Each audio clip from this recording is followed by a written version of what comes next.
va retrouver donc au couloir 1. Nantes, le C à Nantes. Au couloir 2. Le club de Chambéry. Au couloir 3. Une mixte Montauban Toulouse ASL. Au couloir 4. Mézieux. Au couloir 5. Toulon, une mixte Toulon-Monaco. Au couloir 6. Le club du Mans. Voilà donc cette carton de départ que vous avez pu voir. Donc c'est 200 barres aujourd'hui avec donc un rameur PR3 associé à un guide. Et donc en 200 barreurs en fait cela permet au bateau d'aller en fait.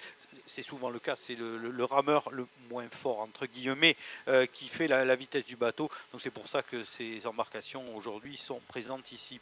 On a quelques rameurs qui sont voilà, avec un bon pas. Les favoris, ils sont au couloir 3, si je me souviens bien, hein, avec Laurent Viala et Vincent Renon. Mais au couloir 1, nous retrouverons Paul-Émile Herpeux et Mathieu Talon. Au couloir 2, Maxence Pignot et Jérôme Debré. Au couloir 3, Laurent Viala et Vincent Renon. Au couloir 4, Julien Gadou et Radumial Ogrine. Au couloir 5, Guillaume Blanc et Florian Canol. Et au couloir 6, Hugo Barbotin et Brian Jogleux. Oui, nous avons dans ces embarcations exactement les mêmes règles que pour les courses qu'on a vues précédemment. 2000 mètres à parcourir et ils doivent respecter les mêmes consignes de course. Alors pour les déficients visuels, bien sûr, le guide leur amène toutes les informations aussi par la voix. Et donc ça rajoute un petit peu une tactique de course qui peut être différente parce qu'il va falloir que le guide raconte les positionnements relatifs avec ses concurrents en même temps qu'il fait la course. Oui, en effet. Et nous avons d'ailleurs du côté des favoris Laurent Viala et Vincent Renon. Bon, c'est Laurent Viala qui est PR3, qui a été médaillé de bronze en 200 barreurs sur le championnat du monde. Alors c'était une épreuve justement où c'était 2 PR3 en 200 barreurs. C'était une épreuve, voilà, une épreuve différente. Associé, et on le verra plus loin, Jérôme Payet. Et cela va nous montrer aussi la montée en puissance et la montée en niveau et la densification de cette catégorie du para-rowing. Oui, le para-rowing qui est une nouvelle catégorie qui a pas 10 ans. Donc en fait, il faut qu'elle s'installe un petit peu. La concurrence monte d'année en année. On a vu le nombre de concurrents augmenter aussi. Les gens qui ont un handicap pensent de plus en plus pouvoir faire de l'aviron et c'est une bonne nouvelle parce que c'est vraiment un sport qui est adapté à toutes les situations et donc là ils ont cette possibilité d'aller chercher un titre de champion de France. Oui, en effet, on en reparlera un peu plus tard, mais la possibilité aussi de du double projet, on verra dans disciplines différentes. Voilà le départ qui vient d'être donné. Alors ne vous inquiétez pas, on va voir certainement beaucoup d'écart. Oh là, il y a un bateau voilà, qui est resté bloqué dans les stars. À mes yeux, ils sont pas partis à mes yeux. Donc là, Rudy Mial, Augréan et son guide Julien Gadou ont loupé le départ. Ça va être très compliqué pour eux maintenant. Malheureusement, c'est des choses qui peuvent arriver. Et là, on va se concentrer maintenant sur Laurent Viala que tu avais annoncé comme étant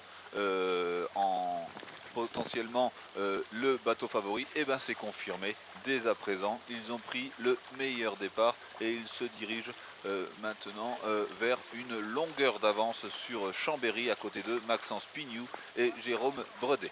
Oui, on l'a vu hier sur les séries qualificatives avec bien voilà ce 200 Montauban Toulouse ASL qui a pris rapidement le commandement et qui va marquer la course en prenant voilà déjà après bien on n'est même pas à 250 mètres du départ que les écarts sont déjà conséquents. Est revenu, comme tu disais, l'Aviron Majolan. L'Aviron Majolan qui a eu quelques difficultés au départ et voilà, ils sont revenus dans la course. Voilà, ils sont revenus dans les médailles. Ça va être difficile de prendre le déficit qu'ils ont pris par rapport aux tout meilleurs, à Laurent Viala et Vincent Renon, mais visiblement, ils ont les qualités suffisantes pour aller chercher les médailles d'argent ou de bronze et qui sait parce que dans ces catégories on peut avoir de grandes surprises et de grands décalages parce que une défaillance en milieu de parcours peut aussi arriver. Oui, en effet, tout était possible. Mais là, voilà des positions qui semblent se stabiliser avec première position pour Montauban Toulouse ASL, la deuxième pour Toulon-Monaco au couloir 5, Guillaume Blanc et Florian Canol, étant le PR3, la troisième position. Ils sont revenus dans la course, l'aviron Majolan, voilà, qui est en train bien de fondre comme neige au soleil, si je puis dire, sur Chambéry. Chambéry au couloir de navigue en retrait, le Sarthe-Aviron Le Mans au couloir 6, voilà, que nous avons pu voir, et le CA Nantes pour la 5e position. Et oui, et Messieurs a réussi à ne pas se démobiliser, hein, parce qu'un aussi mauvais départ, ou en tout cas un vrai problème dès les débuts, eh ben, c'est quand même compliqué à gérer psychologiquement. Et là, on se retrouve avec un bateau de Messieurs qui, à nouveau dans les médailles, qui peut à nouveau aller chercher les accessites. Maintenant, l'effort pour devoir rattraper tout le monde, ils vont le payer à un moment donné, hein, c'est très probable. Et du coup, ça va devenir dur dans cette deuxième partie de parcours. Pour l'instant, devant, toujours la mixte Montauban-Toulouse, Laurent Viala et son guide Vincent Renon qui maîtrisent très bien cette course. Et oui, en effet, vous pouvez voir, voilà, l'aviron Majolan, ça y est, qui se place maintenant en troisième position. Pour la deuxième position, Toulon-Monaco, Guillaume Blanc et Florian Canol. Voilà, pour la première position, ils se sont installés au commandement et pour l'instant, ça va être compliqué d'aller les déloger. Montauban, Toulouse Aviron Sport de Loisirs, Laurent Viala, Vincent Renon dans cette épreuve du 200 barreur senior homme PR3. Vous voyez sur les images l'aviron Majolan, voilà, qui est, comme tu le disais, et là a réussi à revenir alors que ce départ aurait pu vraiment les démobiliser. Mais non, ils continuent, ils font leur parcours. Très très beau parcours également de Toulon au Monaco, voilà, à l'image, qui reste donc des écarts qui se sont stabilisés finalement. Oui, oui, après avoir bien jailli devant, on pouvait s'attendre à ce que Montauban-Toulouse parte et crée toujours de l'écart. Non, là, tout le monde a haussé son niveau de jeu et maintenant, Toulon-Monaco va dans des vitesses tout à fait similaires et réussissent à garder cette deuxième place. Hein, on voit des petits flotteurs sur les côtés parce que si jamais il y avait un problème d'équilibre trop important, ils auraient probablement, pour certains, du mal à sortir du bateau. Donc il faut une sécurité et éviter que le bateau se retourne. Alors que sur les bateaux valides, si on se retourne, eh ben, ma foi, tant pis pour nous, on a pris un bon bain, mais on saura sortir du bateau sans difficulté. Là, comme ça peut être un peu plus compliqué suivant le handicap de chacun, et ben, on a mis ces petits flotteurs, mais qui sont au-dessus du bateau, qui normalement, lorsque le bateau est bien ramé, n'amènent pas de gêne à la glisse. Oui, tout à fait, également permet, au-delà d'éviter, en effet, d'éviter de tomber à l'eau et de pouvoir se détacher, mais aussi en cas de faute technique, et ça c'est chaque embarcation, de pouvoir continuer le parcours. Voilà, donc ça c'est un choix, on le verra, non il n'y en a pas d'autres d'ailleurs, on le verra peut-être après, mais il y a des catégories où à une époque c'était obligatoire de les avoir en PR et finalement certaines embarcations ont décidé de les enlever, ça c'était tout à fait réglementaire, donc là c'est un choix, c'était le bateau du CA Nantes qui avait des flotteurs. Voilà, mais c'est ce qui permet mais aussi de faire son parcours. Vous pouvez voir voilà, des écarts maintenant qui se sont creusés, même si très très beau parcours de la mixte aviron toulonnais, Monaco, Guillaume Blanc et Florian Canol, qui restent toujours avec le même écart par rapport à Montauban, Toulouse ASL, Laurent Viala, Vincent Renon. Et ensuite voilà des écarts qui se sont quand même creusés pour les différentes embarcations. Oui, oui, là on aura Messieurs qui, après un départ difficile, sont maintenant en troisième place. Est-ce qu'ils auront la force de revenir à côté du bateau de Toulon, de la mixte Toulon-Monaco? Ça, c'est à eux de nous le dire.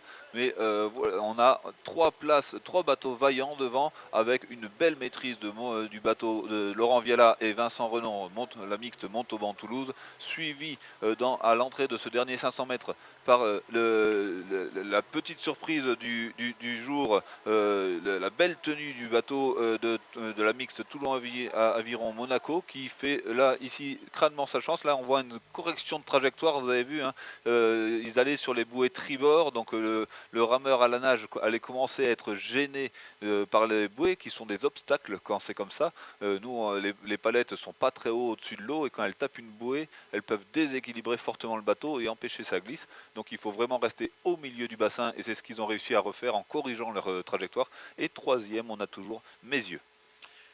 Oui, en effet, voilà, on rentre pour la tête de course dans les derniers 200 mètres de parcours avec Montauban, Toulouse ASL, Laurent Viala, Vincent Renon, voilà, qui ont dominé cette course de bout en bout. Et ensuite Guillaume Blanc et Florian Canol, voilà pour la deuxième position, des écarts qui se sont stabilisés et qui restent figés. Là on essaie d'accélérer pour Montauban, Toulouse ASL, Laurent Viala, Vincent Renon, qui se dirigent vers la victoire dans cette finale du 200 barreurs PR3. Oui, ils ont à cœur de faire une belle course pleine jusqu'au bout, donc ils nous offrent un enlevage, bien que la concurrence, ils aient réussi à mettre la concurrence suffisamment loin, mais ils vont aller au bout de leur course pour aller chercher ce magnifique titre. Voilà, et donc vient s'imposer Montauban, Toulouse ASL, Laurent Viala, Vincent Renon, première position. Deuxième, ce sera Toulon, Monaco, Guillaume Blanc, Florian Canol, et qui ont fait également un très très beau parcours. Voilà, ils ont réussi à rester à distance, ça s'est fait dès le départ, mais là ils ont réussi à contenir. La troisième position pour l'Aviron Majolan, on vous le rappelle, ils étaient très mal partis, et là bien voilà, ils terminent en troisième position sur le podium. La quatrième position sera pour Chambéry. Un peu plus de difficulté, voilà, sur la fin de parcours, c'est ça la fatigue. Ouais, exactement. C'est fait pour Chambéry. La cinquième position pour le CERN Nantes. Vous pouvez voir, voilà, le CERN Nantes avec les flotteurs. Voilà ce qui permet de rester sur le bateau. C'est fait pour le CERN Nantes.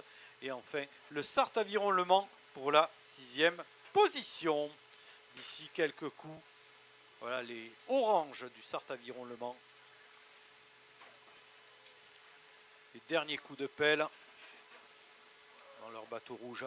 C'est pas fini le Sarthe Aviron Le Mans, on y est presque. Voilà, le dernier coup de pelle, c'est fait. Allez, on va attendre l'officialisation des résultats. Le carton arrivé.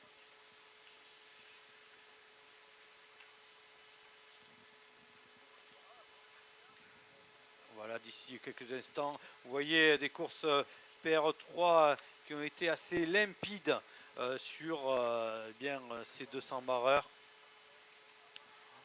Voilà, c'est non officiel, ça va venir officiel. Vous voyez, superbes images de cette zone d'arrivée avec cette tour d'arrivée. On pourrait vous faire coucou par la fenêtre, le parc à bateaux. Voilà, résultat officiel. On appelle au ponton d'honneur. Troisième et médaille de bronze, l'Aviron Majolan, Julien Gadou et Ramidal Ogrine. Deuxième et médaille d'argent, la mixte Aviron Toulonnais, Société Nautique de Monaco, Guillaume Blanc, Florian Canol. Et enfin premier, champion de France 2024, la mixte Union Nautique Montalbanais, Toulouse Aviron Sport et Loisirs, Laurent Viala, associé à Vincent Renon. Messieurs, vous pouvez vous diriger vers le ponton d'honneur pour recevoir vos médailles. Voilà. Ouais, vous pouvez voir la zone protocolaire avec le public. Allez messieurs, venez par ici, on va faire notre petit moment interview. On prend le temps,